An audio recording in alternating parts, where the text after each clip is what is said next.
New definition of toe-to-toe.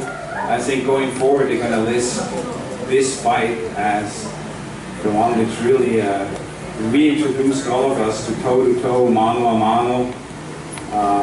Hell of a fight. I just was in the locker room of both fighters. Of course, lots of celebration in Leo's locker room, but you know, it was a tough fight, and you can see it on his face. And he'll be here. And then I was in Abner's locker room. There's a lot of disappointment. But I tried to cheer him up as much as I could. He's a hell of a fighter. I think tonight he gave it his all. I think it was a close fight. And you know, Abner is just one of those fighters which is must-see TV. You can't miss it, and there's going to be another night for him. While we wait for, then of course the Charlo Trout fight as well. Trout and Charlo, they left already. So I know that the fight you all want to see is Schaefer and Charlo, and I think that's the fight we are going to be pushing for. Give the fans what they want. I think in that particular division, that's the biggest fight to make, and everybody wants to see. So I'm very hopeful that's the fight we're going to see. I talked earlier to the advisor of both fighters, Mr. Heyman, and he is in agreement that that's the fight which should happen. We had a great attendance. I don't know if it was already mentioned, 12,505 people, right? Does that, by the way, include the suites or not? That's basically people coming through the doors, right? So 12,505. I think it was a great atmosphere. These fans here in LA, they certainly know how to cheer on their fighters, and I can't wait for July the 29th to be 28th rather, to be back here with Mikey Garcia and Robert Easter. I think you're going to have another packed house, another sensational fight like the one we saw here tonight. I think LA boxing is back. World champions here in Los Angeles are performing. They know how to entertain the crowd, and I really don't think there's any other place in the country like Los Angeles who loves and supports the sport of boxing. And so it's a pleasure to continue to bring big fights here to the Staples Center. Any questions? Yeah. So, you know that the post-presser Mares was talking about a third fight. Is that something that you guys are really looking to pursue? Is that something that would be in the books? I was talking to Abner as well, and I told him, well, I think what we need to do is we need to take a little step back and just reflect on what happened. You know, I think this was a grueling fight for both guys, by the way. And you know, Leo went in the last couple of years through some very grueling fights as well. So I think we need to take a step back, and I think the fight, you know, I love to do big fights. I've always done that, and I will continue to do that. And I think, you know, right now, if you look at the division, in my opinion, the biggest fight to be made, the one I like to see the most as a fan, would be Leo and Gary Russell.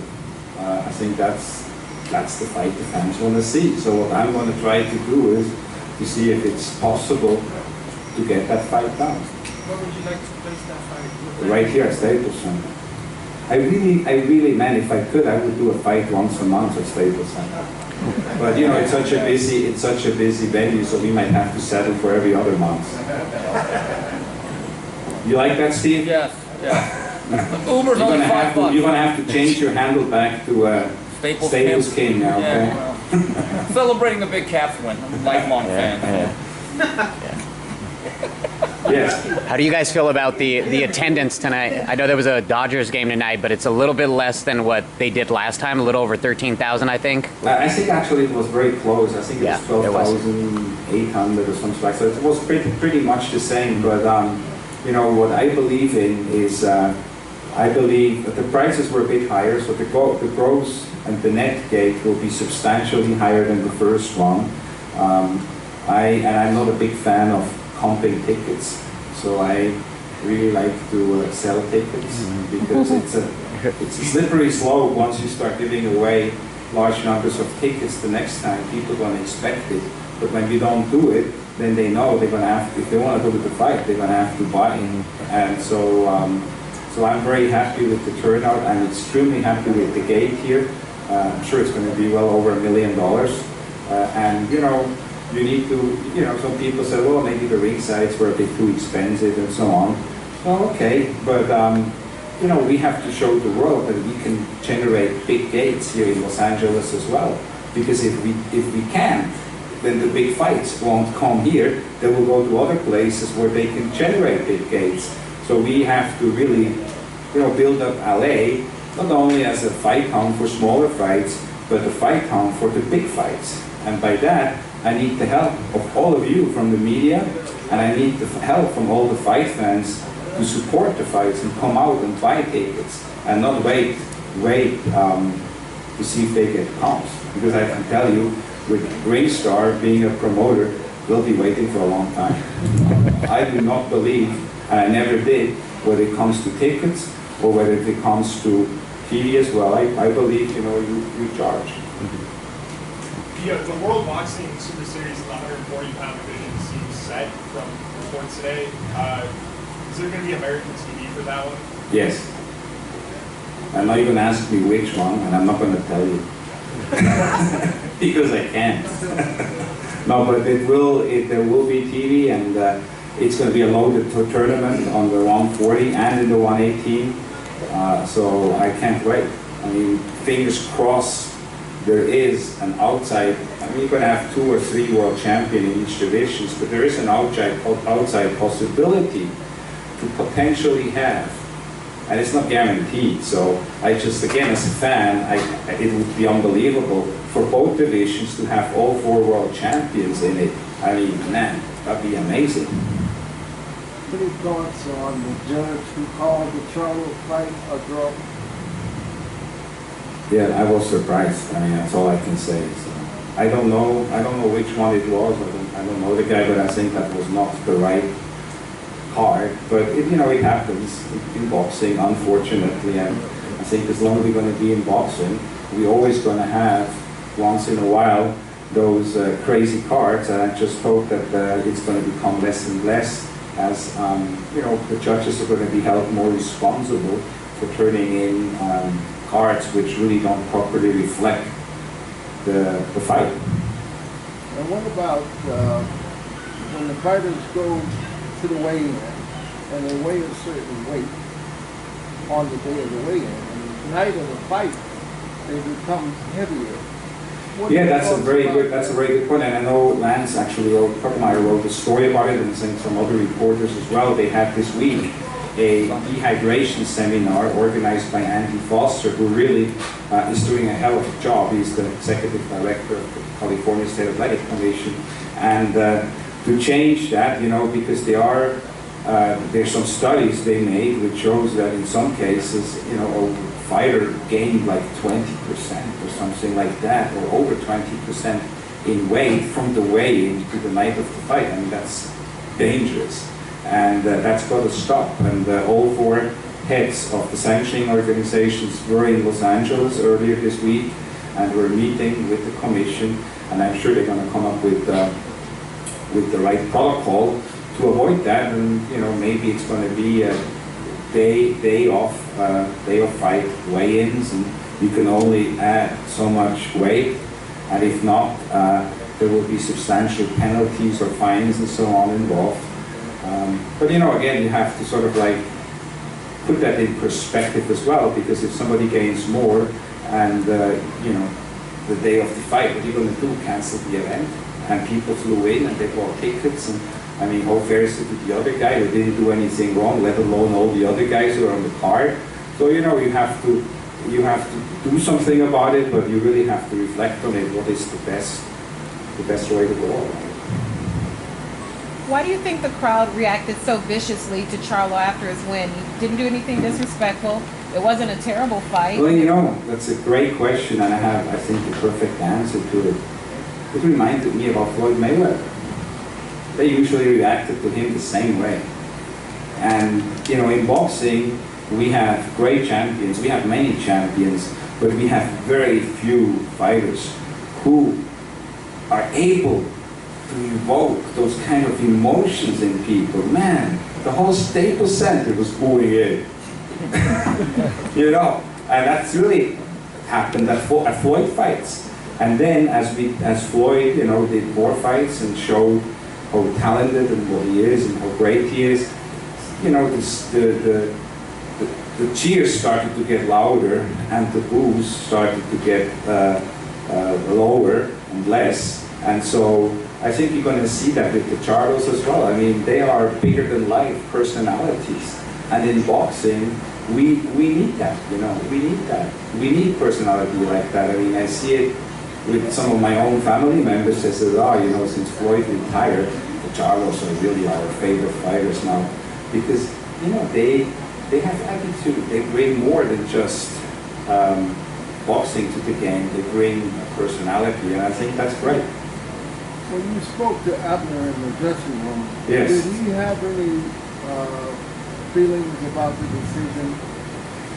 Did he well, feel like he you know, won? he didn't say. I mean, he didn't say like I felt I won. You know, but you know, you have to realize when you fight 12 hard rounds, and it was, you know, some great exchanges. That of course there's a level of disappointment there, and I think the biggest disappointment, one thing which he kept telling me in the locker room several times, his wife and his daughter were sitting there, and he kept telling me, look at my daughter, look at my daughter.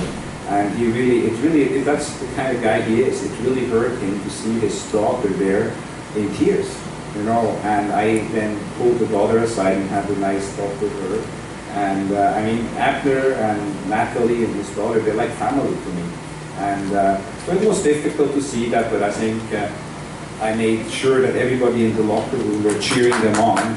And here is the world champion, the Mexican American superstar, who continued to throw punches and bunches. I mean, at one particular exchange, I was counting, he threw like 15 punch combination. It's like unbelievable.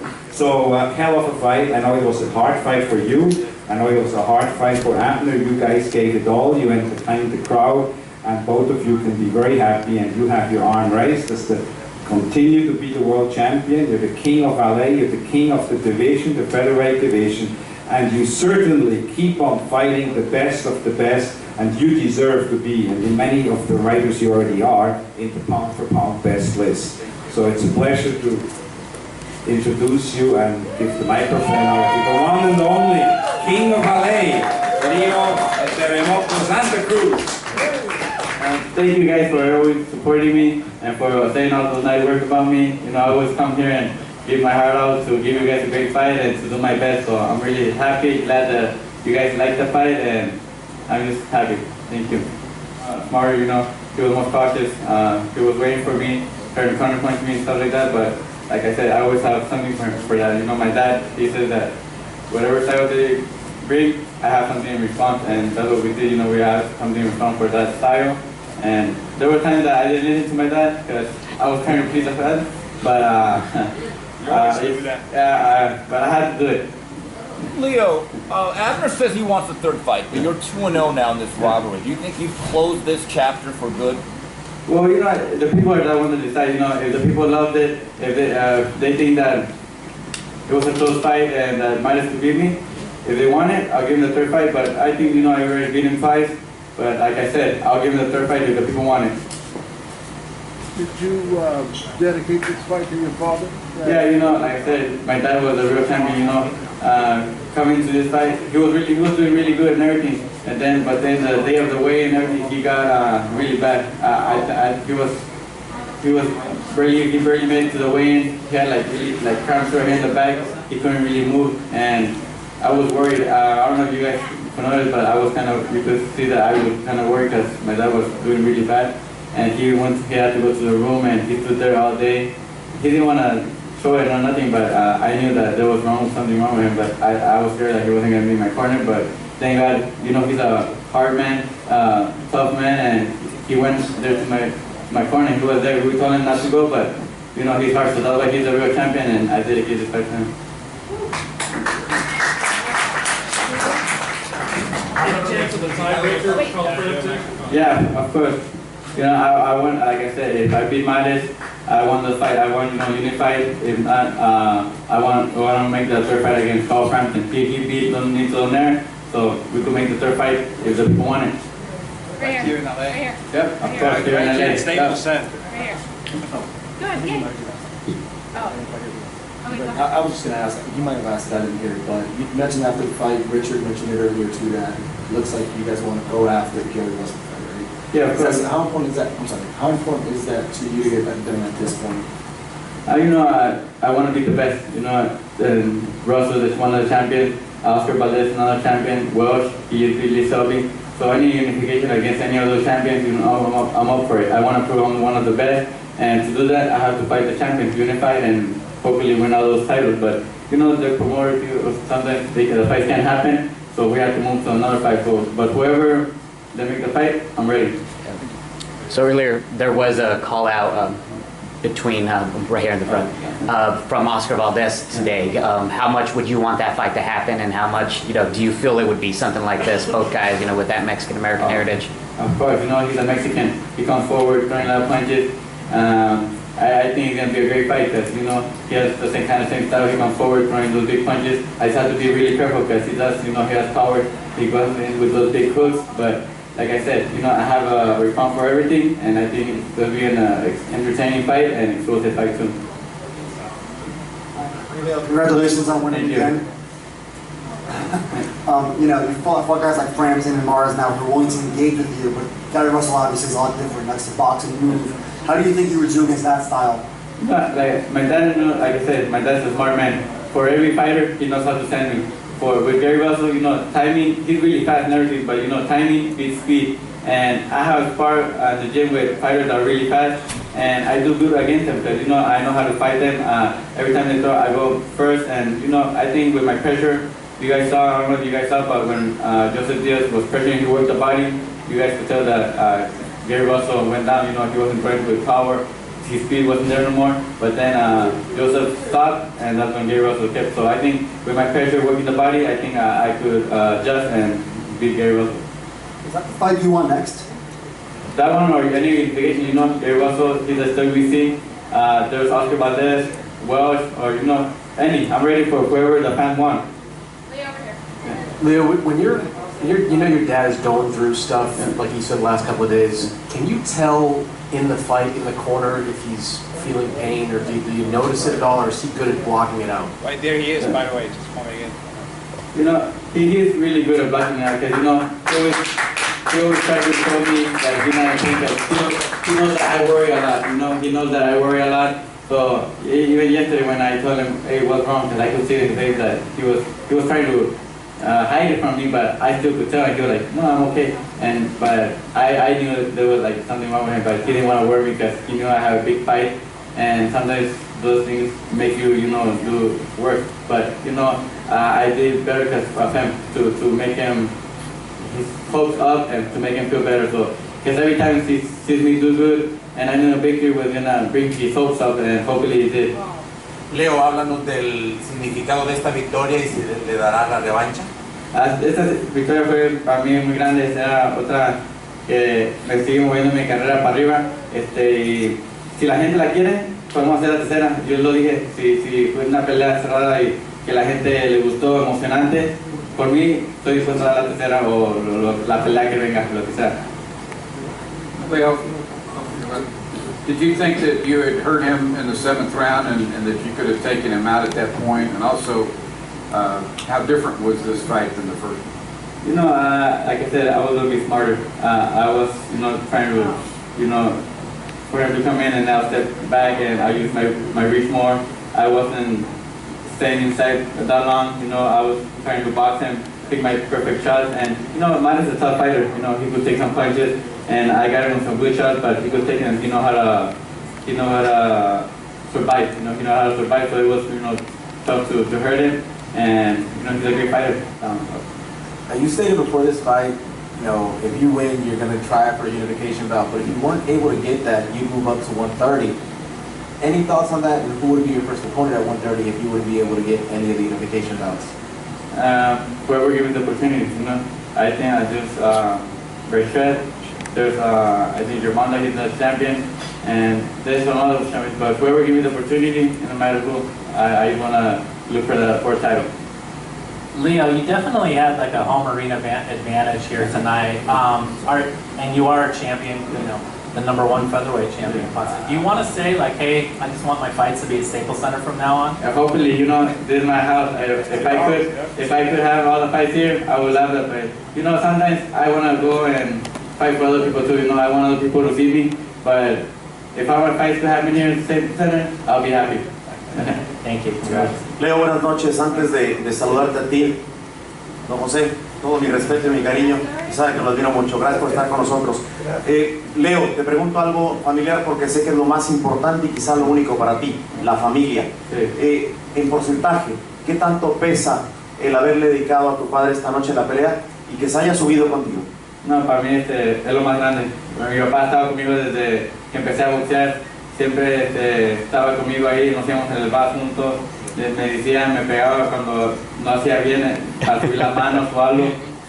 Mi papá siempre, que esté con mi esquina vale mucho. Yo creo que si no está en la esquina no es lo mismo estar sin mi papá, y me dolería mucho si no hubiera estado conmigo y sería como un golpe para mí y aún no sé si sería lo mismo. Leo. Okay, one more question, and then I want Leo to get some rest and spend some time with his father. I think they deserve to be on their way home. Okay. Leo, Last over question. here, to your right. I want to express to you my personal thoughts and prayers to you and your father. Thank you. And I want to ask you, throughout the fight, you were throwing quite a number of combinations, and you think you were doing a lot more this time than you were the last time? You know, I just try to do good. I don't know. I thought maybe I did. I didn't feel that I did better than the first fight. I don't know. Hopefully, I did. I was in there, trying to do a good fight. I was trying to make sure I was winning the fight, and if I did, hopefully I did. All right, thank you very much, guys. Thank you, guys. Give a big hand to Leo Santa Cruz.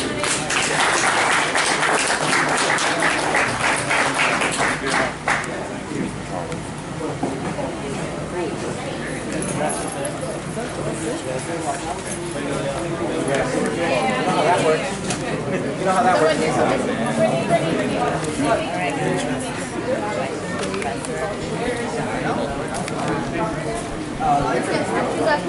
Where are you guys going?